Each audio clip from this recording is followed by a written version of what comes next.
Welcome everyone to the Muslim Glory podcast. My name is Raisa Ghazi and today we're going to talk about Islam in India.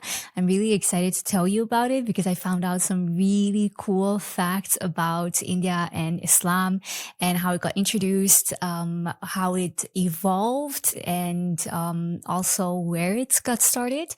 And then finally, I want to talk more about what's going on with Islam in India right now, which is pretty shocking in a way. And it's also something that's very concerning.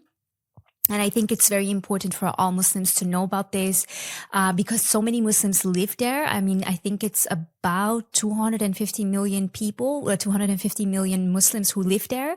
And so it is very important. What's really cool is that it's been estimated that in 2030, India is going to be the largest Muslim country in the world. So not a country that's like governed by Muslims, but where most Muslims live. And right now it's Indonesia, which is really interesting. I think number 2 is Pakistan and then number 3 is India, if I'm not wrong. But I may be wrong. I didn't really look up the order of Muslims right now. But okay, anyways. What's really cool about this topic? Okay, so I already told you what we're going to talk about. Okay, I want to tell you first of all about. Oh, I didn't introduce myself. Okay, my name is Raisa Ghazi. I'm a public speaker on topic of inclusive leadership and women's leadership. I previously did that, but nowadays I'm more of a content creator. I do content about, great things Muslims achieved, and I do this on all platforms. And I recently, let's say a few months ago, started the podcast. And so that's why you're watching right now. Welcome, please subscribe. And let's get into this because this is a really cool topic. Okay. So where did it get started, right? First things first, how did Islam enter India? That's something that I don't know if everybody knows, but basically I didn't know this. And I feel like this might be like my favorite story, at least about India, is that Islam actually entered the subcontinent of India through Kerala. And I like that because I know people from Kerala here in UAE. And basically, there was this coastline. It was called Malabar coastline. And there was a king, and he was a king of the Chera dynasty. And this king actually had a dream about the splitting of the moon. And he asked his court, what does this mean? And in his court, he actually got, or inside or outside the court, he got the advice that he should go to Mecca and meet the Prophet sallallahu alaihi wasallam because it had to do with Islam. And he was a Hindu king. So this Hindu king actually was the first person in India to get in touch with Islam because of the dream he had. And so he traveled to Mecca, and in Mecca he converted, and then he actually wanted to go back to build the first mosque of India. And he was going to build it obviously in Kerala. It still exists, by the way. And unfortunately, he passed away during his travels back to India, but he wrote letters to his family saying, please continue this idea of that I have of building a mosque. And so that's what happened. And that was the year 629. He directly spoke to the Prophet, peace be upon him, and he actually was probably the first person to convert of Indian descent.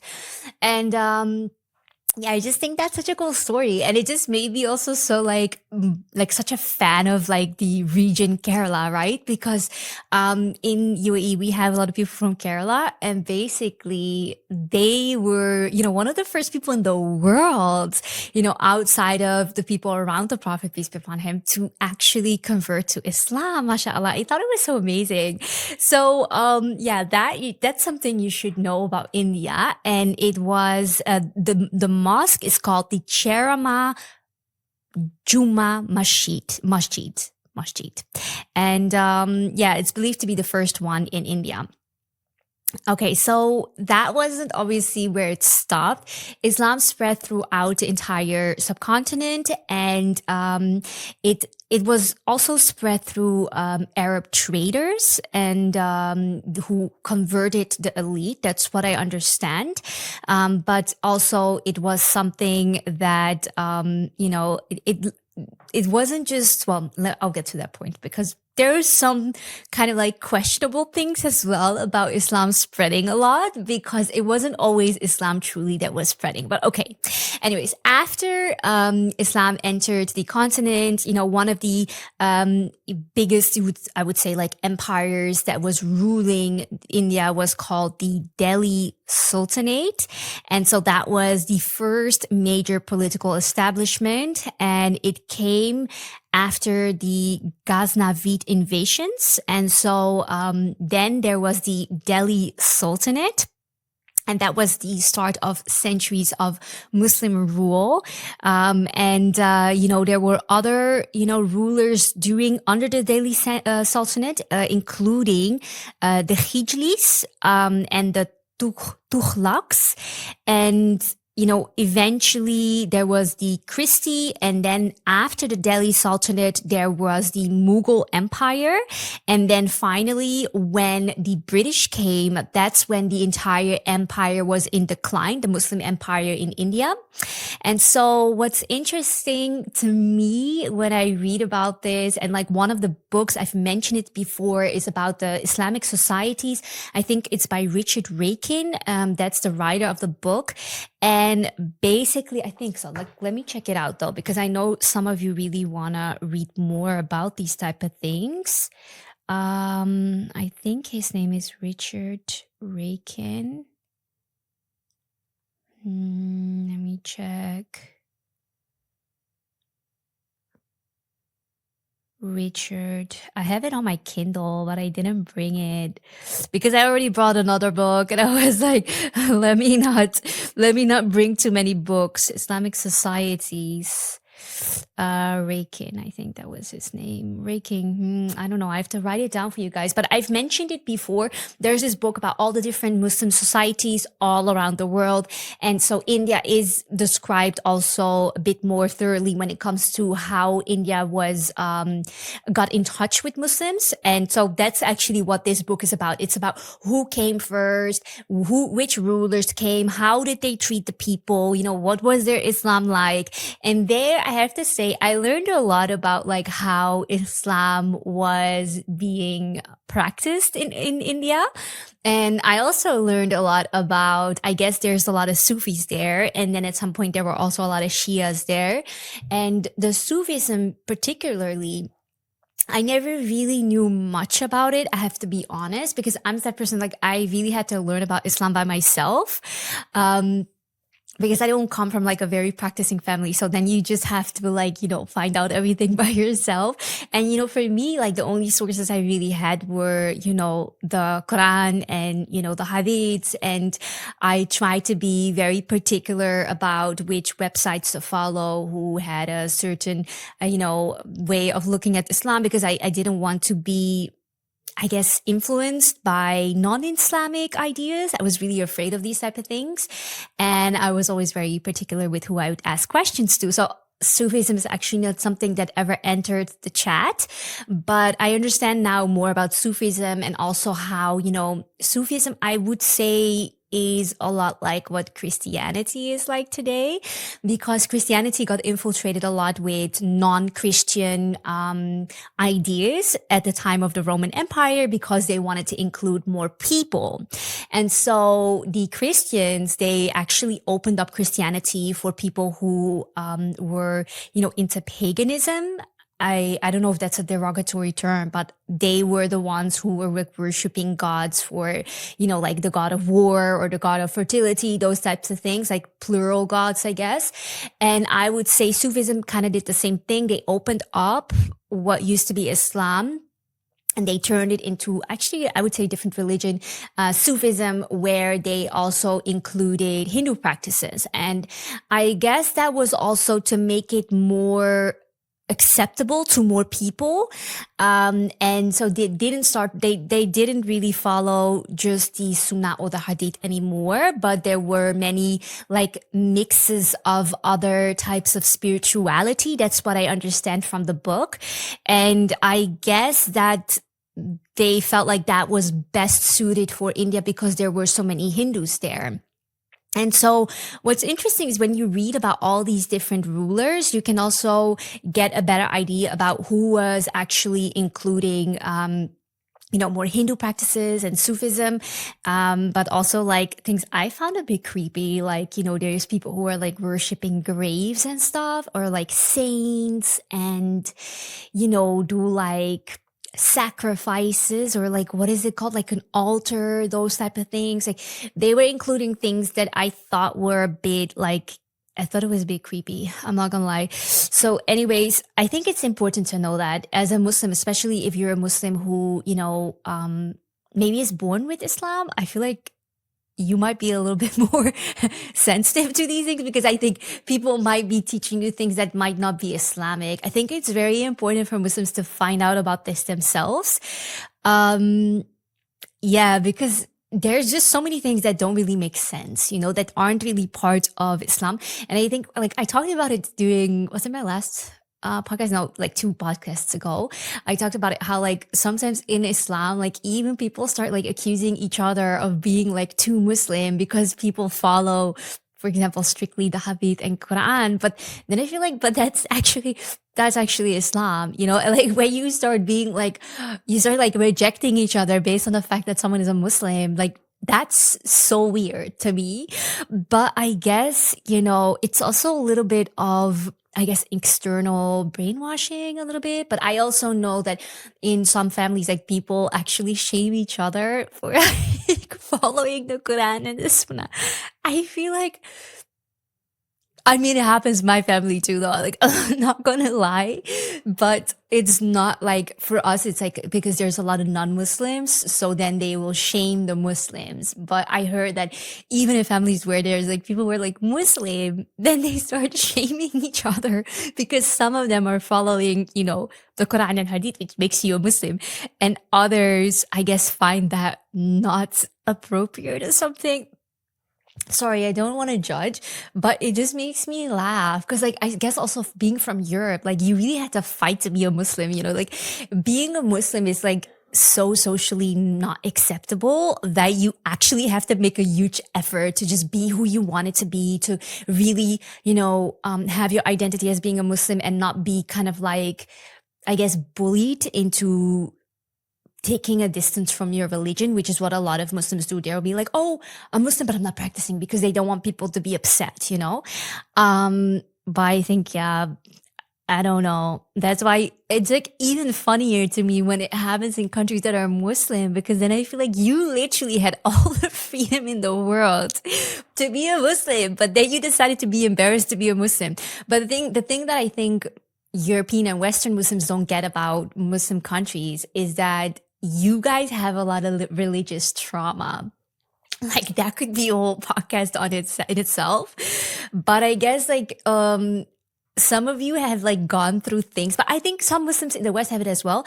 Like they have religious trauma, which means that like sometimes the people around them would like convey Islam in like a super aggressive way. And that's actually really sad, because then it's not even outsiders who talk badly about Islam. It's actually Muslims who make Islam look very bad. And then people just like feel very averse against Islam because of the way the people around them have acted. Like in a way, I do recognize it, because I do like, obviously everyone has like some Muslim examples around them. And I also used to think like, I was like, that's really weird for the religion to be like all like, kind of like, I thought like there were certain people around me who I didn't think were very nice. And then I also started making the connection, oh, then it must be Islam, And I guess that's really bad. That's why as a Muslim, you really have a huge responsibility to be a role model, because people might associate their religion with you. And like this is such a good example, may Allah really guide us all,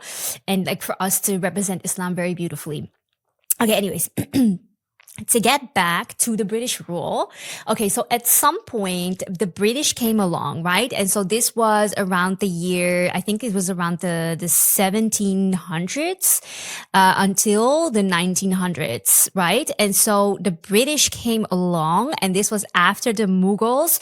The thing is, with all of these Mughal and Islamic, like, kingdoms, rulers, what made them strong was oftentimes when they were united. What made them weak is if they would all individualize in smaller kingdoms or rules or like, political systems. And that's also why the British were able to swoop in and take over. And like, this is not something that's just unique for India. This is something that has happened in other places as well. For example, Cordoba Emirate used to be incredibly rich, and it was like a powerful Muslim country until the Muslim kingdoms started becoming more individualized, and then they became weak.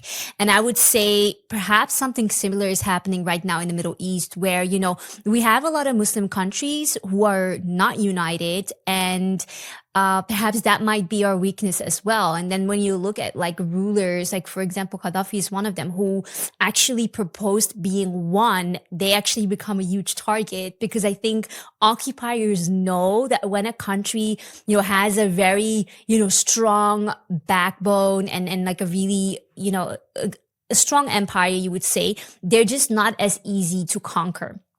And so the same happened for India, like they were easy to conquer at some point, and the British gradually took over. What's interesting about how the Brits approached India is that, again, in India, a lot of the resistance fighters were actually Muslims. And this put a huge target on the backs of Muslims in India, obviously, compared to the Hindus. And this is something that's not new, like even when you look at, for example, in Malaysia, Indonesia, it was the Muslims who were the ones who were huge resistance fighters. Same goes for like the African countries and enslaving people there. It was the Muslims who were not easy to enslave. It was the Muslims who, even when they were enslaved, would break free when they would go to their new country and incite revolution. And so in India, this was the case as well. And that also put a huge target on the backs of Indian Muslims. Okay.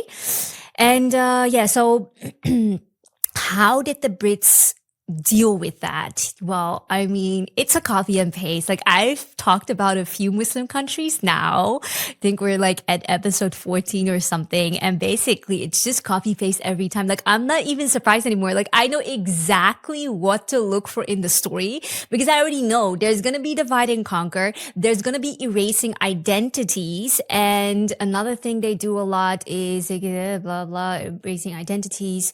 And basically, they're gonna prohibit you from speaking about what happened, So eventually they're also going to change the story and then erase the internet, make sure books are not available, that people aren't taught about certain narratives, so that these things eventually just disappear. They just vanish, I think that's really important to know about India as well. And if you're an Indian Muslim, like, this is really important to be aware of, to also give your children these stories that might not be very, widely spread on the internet or, in societies. And so it's really up to all of us to share that, Okay.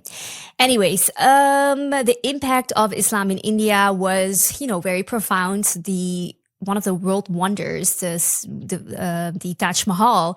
The Taj Mahal is one of the world wonders, is an Islamic architecture, and so that's something that's obviously a huge impact on the country. It's tourism right now. And, I mean, it's an icon. It's something that they're known for. I do have to say, though, when I look at some of these rulers who were in India, and they have really, I guess, prestigious kind of like reputations, like, I would say so. Like, for example, Akbar, I think Shah Jahan is one of them as well. I mean, the Mughals are also very well known for, being, they were part of the Mughals. But, it's weird, because when you look into these particular stories of these different rulers, I mean, Akbar is one of them. Akbar is actually praised a lot for the religious peace that had been there in India during his rule. And like, I guess if you would look him up just like randomly, you would get like a lot of positive things about him. But I think it's really important to know for a Muslim specifically that his story is actually pretty anti-Islamic because he claimed to be a prophet at towards like the end of his rule. He claimed to be a prophet himself. And like these type of things, it's just unacceptable in Islam. It's unacceptable. But he wasn't the only one. There were many of them who have really weird stories, where they just started doing really weird things. And I'm going to be honest with you. When I was preparing the India podcast and I read a lot about, worshiping graves and all of these saints and all of these like mixtures of the religions, presenting it as Islam, I didn't feel good. I was also like, I don't know if I should talk about this because it doesn't make me feel good. I feel like maybe this isn't even about Islam anymore. So yeah, that was definitely a thing. I don't know if it's just me, but I was a bit surprised by that. And I guess, what I've learned about, some of these sects in the last few episodes as well. Every country is kind of like infiltrated by certain sects, Islamic sects. Well, they say they are Muslim. Is that a lot of times the Islamic sects are also encouraged by the colonizer to go there to weaken Islam. And that's something that I find very concerning because even until this day, that's one of the biggest efforts of some of these occupiers. And, I guess that's also what happened with, India. Okay. So anyways, apart from that, India is very famous for its food, architecture, music and art. And I definitely have a little bit to say about that as well, because I'm not a huge fan of their movie industry. And I will get to that in the end of this podcast, the second part of this podcast. But I think that has a really harmful influence on Muslims and generally anyone. So yeah, we will get to that. Inshallah. Okay, so some of the notable Muslim women, Sania Mirza, she was actually the first Indian woman to be ranked number 1 in the world in tennis doubles. She's won 6 Grand Slam titles. I thought that was kind of cool. That's why I wanted to mention her. I thought she was kind of cool. And apart from that, I think a lot of these women, I think they're really cool, but I think they're really cool, but this was one that I really wanted to share with you. Okay. Then we have, how did the Brits try to overcome or rule India? Like, what was their strategy when it comes to overruling a huge country with many people and making sure that in a way you weaken them enough so that they cannot fight back, right? So one is obviously through economic power. They were establishing all these networks to make sure that they could make money through the British East India Company, I guess. That's the British version of the Dutch VOC. That's the Verenigde Oost-Indische Company. And that's how they tried to economically gain a lot of power. They were trying to make sure that they were in control of all the hubs where money was being made. They were trying to kick out, all these independent traders, just to make sure that they were in control. Okay. So that's one thing. But another thing they did was divide and conquer. So like they were trying to destabilize the country economically, but they were also trying to destabilize the country, the society of the country, and in a way also, I would say the morale of the country. Okay. And so that was through the divide and rule policy. And the divide and rule policy, I'm going to talk about that not just in terms of religion, because there were many ways in which they divided and ruled the Indians. One of them was to create, conflict between the Muslims and the Hindus. Another way was to create conflict between the different castes, because the British were actually the one who formalized legally the caste system in India, where it previously was more fluid. You could move from one caste to another, or, people were still hanging out with each other. They actually made it a legal framework to exclude certain castes from, economic activities or social activities. That's the second way they caused the divide and conquer. They try to divide the people. A third way is by also dividing the Indian people based on skin color, colorism. And I thought, I have to be honest with you, out of all of them, I felt like that was the most disgusting one. Like, I'm not gonna lie, I thought that was disgusting. So basically, they're trying to pit the Muslims against the Hindus. They're trying to pit the different castes against each other. Then they're trying to pit light-skinned people against dark-skinned people. I mean, that to me is just super inhumane. It's super sneaky and it's super calculated. And it's also, to me, typical for an imperialist like the British to do something like that, then obviously they were taking over the educational system, making sure that, they're being taught all these things, not about their own culture, but about the culture of the Brits, to emulate them into their own religion and their own way of living. And so, that's not just like, a lot of people, I think, underestimate what the power and the impact is of something like that. Because like when you actually get a hold of the educational system, it means you get a chance to erase someone's history. You get a chance to erase someone's identity, and you get a chance to pit people against each other. And if you do not want to participate in the educational system, this has been the case in India, it has been the case in the Philippines, it has been the case in South America, North America, it has been the case most likely everywhere where these imperials were at work. If you don't want to participate in the educational system, you will not have economic opportunity later in life, meaning you will not be able to get jobs that you want. That's how they keep a hold of a society. You have to study at certain schools in order to get good jobs. And I mean, I, in a way, recognize this as well. Like when I studied in the Netherlands, like I studied at probably the most elite university in the country. And it was a university where obviously there were hardly any people who looked like me. I mean, women weren't even allowed in that university until like a few decades ago. And it was just a very, elite Dutch university, meaning they're also propagating a certain way of thinking. When you've been to that university, you get a lot of good opportunities. And that's how in a country they do get a hold of the belief systems that are ruling, because if you're not thinking in a certain way, then you will also not get access to, a different social class.